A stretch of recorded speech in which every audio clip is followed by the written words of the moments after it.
Hey, back at it again, guys. Here watching the Idaho college students that were murdered. There's a new drop from Inside Edition. Going to do a reaction watch. Without further ado, let's get into it here. Hold up so you guys can see. And let's start this bad guy here. 911. We're learning that the caller was not, repeat, not either of the two roommates who live in the house and apparently slept through the massacre. So the mystery is, who did make that 911 call to police, and how did that person make the gruesome discovery? I spoke with County Prosecutor Bill Thompson. It's an essential part of the case. Whoever discovered the scene first, whoever initiated the contact with law enforcement is all part of understanding what occurred and the timeline of what occurred. He told me the two roommates may have critical information. The investigators are already talking to them and trying to get from them everything they can possibly remember about what they may have seen, what they may have heard, what their activities were, what they know about the activities of their housemates. A new wrinkle, former LAPD detective Mark Furman, yes, that Mark Furman from the O.J. Simpson Oh, I remember him. lives in Idaho and is claiming that victim Kaylee Goncalves had a stalker. I talked to one student, and I agree with this. It was twice removed from the person that said it. Yeah, so is it the kind of stalker that, you know, watching them on TikTok, Facebook, YouTube, whatever, social media, that's scary. I mean, regardless who you are, just be careful with what you do. You know, don't publish, especially women. You don't need to be publishing your information, your address, or, you know, you got to be real careful to disguise your social media. Probably wouldn't even identify what town you're in. Just be careful, even the clothing you're wearing. So be aware of that. Kaylee, but Kaylee 2 months ago complained about a stalker.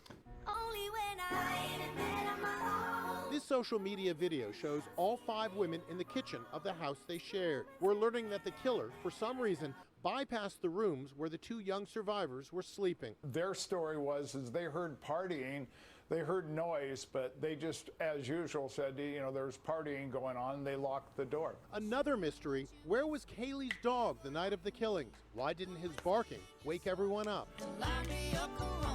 Autopsies on the 4 students found each had multiple stab wounds. Some had defensive wounds, showing they fought with the attacker. And there was no sexual assault. County Coroner Cathy Mabbutt is describing the murder. If they fought with the attacker, you know, sometimes they get, you know, maybe skin underneath their fingernails or something like that. Hopefully they'll get something on this person. This is sick. I really feel bad for these people. Murders as personal. Were they found in beds? Yes, there were multiple stab wounds. The fatal ones were to the chest area or the upper body area. The father of Xana Kernodle says her wounds show she fought for her life. Bruises and just, you know, maybe hurt by the knife or whatever. She's a tough kid. Whatever she wanted to do, she could do it. And we're learning that another victim, Madison Mogen, had planned to spend Thanksgiving with the family of her boyfriend, Jake Schreiger. His mother says his world has been turned upside down. No kidding. There's growing anger over the progress of the investigation in Moscow, Idaho. Madison Mogen's aunt says the lack of information, statements from left field, and lack of outreach to the public to gain information has made this even more painful. On a typical weeknight, Main Street in this small college town is bustling, but not tonight. So many people are fearful over these 4 brutal homicides that many students have left campus and returned home, leaving Moscow, Idaho, a virtual ghost town. I found University of Idaho student Grace Martin, who lives across the street from the murder scene, as she joined the exodus of students heading home. Living next to the crime scene, it feels very dark. Like there's like kind of a spirit of death around a bit. Abigail Spencer, news editor of the campus newspaper, says the lack of information is fueling fear. They keep saying it's an isolated incident, but if we don't have an idea of who it is, nobody knows what to look out for, and no one knows how to keep themselves and their friends and families safe. Oh, man. Guys. That's man, that's got my stomach up a notch just watching that. So do what you guys do. Keep yourself safe, especially on YouTube, Facebook, all this social media. Especially if you're in college, where peril that marks the college you're in. Just kind of be aware of that kind of stuff. Just be very careful.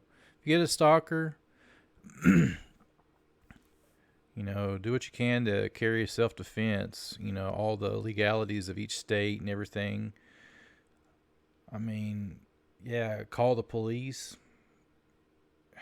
Make them aware of the situation in your area. Don't call 911, call the police. If it's emergency, call 911, but definitely call and make them aware, and they'll also probably give you tips and things to look out for and do. So that one, guys, be safe, take care of yourself, and we'll see you later.